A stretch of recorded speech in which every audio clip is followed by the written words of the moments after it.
Friends, आज की कहानी का शीर्षक है प्यार भरी बेवफाई।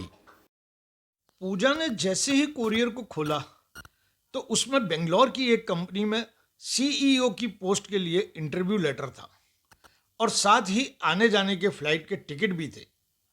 बेंगलोर का नाम सामने आते ही उसे दीपक की याद आ जाती है और साथ ही याद आती है दीपक की वो बेवफाई जो दीपक ने उसके साथ की थी। यही सोचते सोचते वह पुरानी यादों में खो जाती है। जब पापा की ट्रांसफ़र के बाद वो लोग बॉम्बे शिफ्ट हुए थे, वहीं कॉलेज में पहली बार दीपक से उसकी मुलाकात हुई थी जब पूजा ने बीकॉम सेकेंड ईयर में एडमिशन लिया था। दीपक भी उसी क्लास में था जहां पूजा टॉपर थी। वहीं दीपक पढ़ाई में तो एवरेज था, लेकिन सोशल वर्किंग में सबसे आगे रहता था और पूजा को उसकी यही आदत अच्छी लगती थी। इधर दीपक ने भी जब पूजा को पहली बार देखा था तभी से उसे मन ही मन चाहने लगा था। अब धीरे धीरे दोनों एक दूसरे के काफी करीब आने लगे थे और इस तरह एक साल बीत गया। अब दोनों बीकॉम फाइनल ईयर में थे। तब एक दिन दीपक ने पूजा के आगे शादी का प्रस्ताव रखा तो पूजा ने अपनी आगे की प्लानिंग के बारे में बताया कि कैसे उसे लाइफ में सेटल होना है। बीकॉम के बाद उसे एमबीए करना है ताकि किसी अच्छी कंपनी में ऊंची पोस्ट पर जॉब कर सके। उसके बाद शादी के बारे में सोचूंगी। तब दीपक ने समझाया कि तुम्हें जॉब की क्या जरूरत है, मेरे पापा की बेंगलोर में इतनी बड़ी कंपनी है, हम दोनों मिलकर संभालेंगे। लेकिन पूजा अपनी जिद पर अड़ी रही। फाइनल एग्जाम के बाद दीपक अपने घर बेंगलोर वापस चला जाता है। उसके बाद दोनों की अक्सर फोन पर बातचीत होती रहती थी। दीपक बॉम्बे आकर भी पूजा से मिलता रहता था। दोनों बॉम्बे घूमते थे, साथ लंच करते थे और इस तरह करीब एक साल और बीत गया। फिर एक दिन दीपक का फोन आया। कुछ उदासी भरी आवाज से उसने बताया कि वह बिजनेस के सिलसिले में 5-6 महीने के लिए अमेरिका जा रहा है। करीब 6-7 महीने बाद भी काफी समय तक जब दीपक का कोई फोन नहीं आया, तब अचानक एक दिन दीपक की माँ का फोन आया और उन्होंने जो बताया सुनकर पूजा के पैरों के नीचे से जमीन ही निकल गई। वह वहीं गुमसुम सी बैठ गई और सोचने लगी कि कोई इतना बड़ा विश्वासघात कैसे कर सकता है, कैसे इतना पुराना प्यार एक ही झटके में तोड़ सकता है। अब उसे वो सारी कस्में याद आने लगी जो दीपक ने कभी उसके प्यार में खाई थी। उसकी आंखों में आंसू आ जाते। माँ के पूछने पर उसने बताया कि दीपक ने अमेरिका में शादी कर ली। फिर थोड़ा नॉर्मल होने के बाद उसने अपने आप से एक फैसला किया कि वह अब जीवन में ना तो कभी दीपक से मिलेगी और ना कभी शादी करेगी। भले ही दीपक ने कुछ भी किया हो, मगर उसने तो दीपक से सच्चा प्यार किया था। फिर कुछ दिन बाद फ्लाइट से उतरकर पूजा टैक्सी के लिए एयरपोर्ट के बाहर आती है। तभी एक बड़ी सी कार उसके पास आकर रुकती है। कार चालक कोई और नहीं, पूजा का वही मित्र दीपक था जिससे पूजा ने कभी ना मिलने का अपने आप से फैसला किया था। दीपक पूजा को गाड़ी में बैठने को कहता है। पूजा बैठना तो नहीं चाहती थी, मगर न जाने क्यों दीपक को सामने देखकर वह अपने फैसले पर कायम न रह सकी। लेकिन अभी भी उसका दिल यह जानना चाहता था कि दीपक ने उसके साथ ऐसा क्यों किया। पूजा जब इंटरव्यू वाले होटल का नाम बताती है, तब दीपक कहता है, डोंट वरी, मुझे सब पता है। क्या पता है तुम्हें? पूजा पूछती है। यही कि किस कंपनी में तुम्हारा इंटरव्यू है और कब तुम्हें वापस जाना है।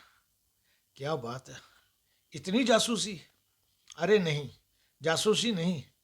दरअसल जिस कंपनी में तुम्हारा इंटरव्यू है उसके एचआर डिपार्टमेंट में मेरा एक फ्रेंड है, बस उसी से सारी डिटेल मिली है। शुक्रिया, पूजा ने कहा। पूजा को कोई आश्चर्य नहीं हुआ क्योंकि वह जानती थी कि दीपक बेंगलोर का रहने वाला था। हाँ, मगर पिछले कुछ सालों से वह यूएसए में रहने लगा था। इससे पहले कि पूजा दीपक से उसकी बेवफाई के बारे में पूछती, तब तक वो लोग होटल पहुंच गए थे जहां पूजा का इंटरव्यू होने वाला था। जाने से पहले दीपक ने एक पेपर पूजा को दिया और कहा, एक बार इसको देख लेना। पूजा रिसेप्शन की तरफ चली जाती है। दीपक भी बेस्ट ऑफ लक बोलकर वापस चला जाता है। चूंकि इंटरव्यू में अभी थोड़ा टाइम था, इसलिए पूजा एक सोफे पर बैठ जाती है। तभी पूजा दीपक का दिया हुआ पेपर खोलकर देखती है। उस पेपर में कुछ पॉइंट्स लिखे हुए थे। पूजा ने उन्हें इग्नोर करते हुए पेपर डस्टबिन में फेंक दिया। उसे लगा था कि दीपक ने अपनी बेवफाई के लिए सॉरी लिखा होगा, शायद कहने की हिम्मत नहीं हुई होगी। तभी पियून ने आकर कहा, मैडम आपको अंदर बुलाया है, और पूजा इंटरव्यू के लिए चली जाती है। करीब 2 बजे उसका इंटरव्यू खत्म हुआ। 4 बजे की उसकी वापसी की फ्लाइट थी। जैसे ही वह होटल के बाहर आई, सामने दीपक की कार खड़ी थी। वह बिना कुछ कहे चुपचाप कार में बैठ जाती है। थोड़ी देर बाद दीपक एक चाइनीज रेस्टोरेंट के सामने गाड़ी रोकता है और पूजा को लंच के लिए चलने को कहता है। दीपक ने पूजा से पूछा, तुमने मेरा दिया हुआ पेपर देखा था? नहीं, मैंने उसे डस्टबिन में फेंक दिया, पूजा ने कहा। क्या? उसमें इंटरव्यू के कुछ टिप्स थे। क्यों, मेरी काबिलियत पर शक था? नहीं नहीं, वो बात नहीं है। खैर छोड़ो, ये बताओ कि कैसा रहा इंटरव्यू। तो पूजा ने उसे अपना अपॉइंटमेंट लेटर दिखा दिया। अगले महीने ज्वाइनिंग है। दोनों चुपचाप लंच करते रहे। पूजा ने कई बार कुछ पूछने की हिम्मत की, मगर पूछ न सकी। दीपक भी कुछ बताना चाहता था, मगर वह भी हौसला नहीं कर सका। लंच के बाद दीपक पूजा की पसंद की उस आइसक्रीम का ऑर्डर देता है जिसकी पूजा दीपक से उस दिन फरमाइश करती थी, जिस दिन उसे दीपक पर ज़्यादा प्यार आता था। मगर आज पूजा ने यह कहकर आइसक्रीम खाने से मना कर दिया कि अब आइसक्रीम खाना छोड़ दिया उसने। लंच के बाद दोनों एयरपोर्ट पहुंच जाते हैं। पूजा जब एयरपोर्ट के अंदर जाने लगी, तभी दीपक ने एक बार फिर एक पेपर पूजा को दिया और कहा, प्लीज़ डस्टबिन में नहीं फेंकना, मुझे तुम्हारे जवाब का इंतजार रहेगा। थोड़ी देर बाद पूजा ने वो पेपर खोल कर देखा। मोटे मोटे अक्षरों में लिखा था, पूजा, हो सके तो मुझे माफ़ कर देना। पूजा को ज्वाइनिंग किए हुए 3 दिन हो चुके थे और आज कंपनी के कॉन्फ्रेंस हॉल में पूजा की इंट्रोडक्शन मीटिंग थी। वैसे तो यह इंट्रोडक्शन मीटिंग ज्वाइनिंग वाले दिन ही होती है, क्योंकि कंपनी के सीएमडी इंडिया से बाहर गए हुए होने की वजह से 2 दिन बाद हो रही थी। पूजा जैसे ही कॉन्फ्रेंस हॉल में पहुंचती है, उसे यह देखकर आश्चर्य होता है कि सीएमडी की सीट पर दीपक बैठा है। दीपक ने सभी से पूजा का इंट्रोडक्शन कराया। मीटिंग खत्म होने के बाद पूजा अपने कैबिन में आकर बैठ जाती है। तभी दीपक कॉल करके पूजा को अपने कैबिन में आने को कहता है। पूजा दीपक के कैबिन में आती है। तब दीपक बोलता है, उम्मीद है तुमने इस बार मेरा पेपर जरूर पढ़ा होगा। हाँ पढ़ा था, पूजा कहती है। मैं आज भी तुम्हारे जवाब का इंतजार कर रहा हूँ। तब पूजा कहती है, तुम्हारे पेपर का जवाब मैं भी पेपर से ही देना चाहती हूँ। इतना कहकर वो एक पेपर दीपक को देती है। दीपक जैसे ही पेपर को देखता है, ये क्या, रेजिग्नेशन लेटर? लेकिन क्यों? क्योंकि मैं एक धोखेबाज के साथ काम नहीं कर सकती, कहकर पूजा जाने लगती है। तब दीपक बोलता है, मैंने तुम्हें कोई धोखा नहीं दिया। तुमने एक बार नहीं 2-2 बार धोखा दिया है मुझे। मेरे साथ जीने मरने की कस्में खाई, मगर अपना जीवन साथी किसी और को बनाया। तुम उस कंपनी के मालिक को जिस कंपनी में मैं इंटरव्यू देने आई थी, यह भी तुमने मुझसे छुपाया। ये धोखा नहीं तो और क्या है? ठीक है, तुम्हारी सारी बातें सही हैं, मगर पूजा, सच्चाई वो नहीं है जो तुम समझ रही हो। अगर सच्चाई जानना चाहती हो तो सुनो, मैंने कोई शादी नहीं की। हाँ, मैं अमेरिका जरूर गया था, मगर बिजनेस के सिलसिले में नहीं, अपना इलाज करवाने। और फिर 1 साल तक मैं वहाँ जिंदगी और मौत से लड़ता रहा, क्योंकि डॉक्टर्स ने मुझे ब्रेन ट्यूमर बता दिया था।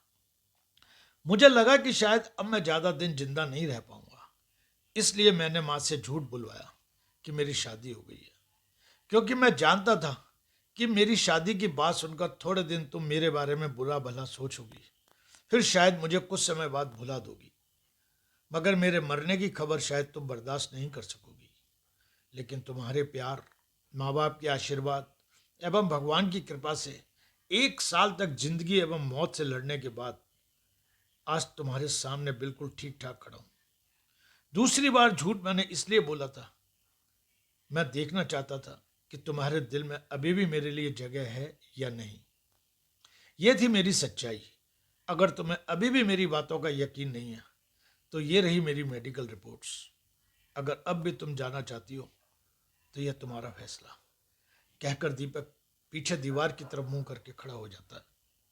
तभी पूजा टेबल पर पड़े रेजिग्नेशन लेटर को उठाकर फाड़ते हुए कहती है, दीपक, क्या मेरे पसंद की आइसक्रीम नहीं खिलाओगे?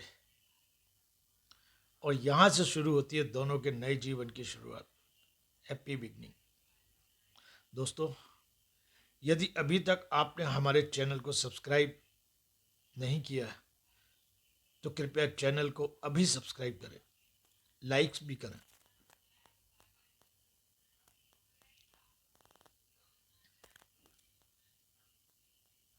दोस्तों, आपसे एक अपील और थी। कृपया हमारी कहानियों को पढ़ने एवं सुनने के बाद अपने मित्रों एवं व्हाट्सएप ग्रुप पर ज़्यादा से ज़्यादा शेयर करें और उनको भी बोलें वो भी आगे शेयर करें। Thank you very much.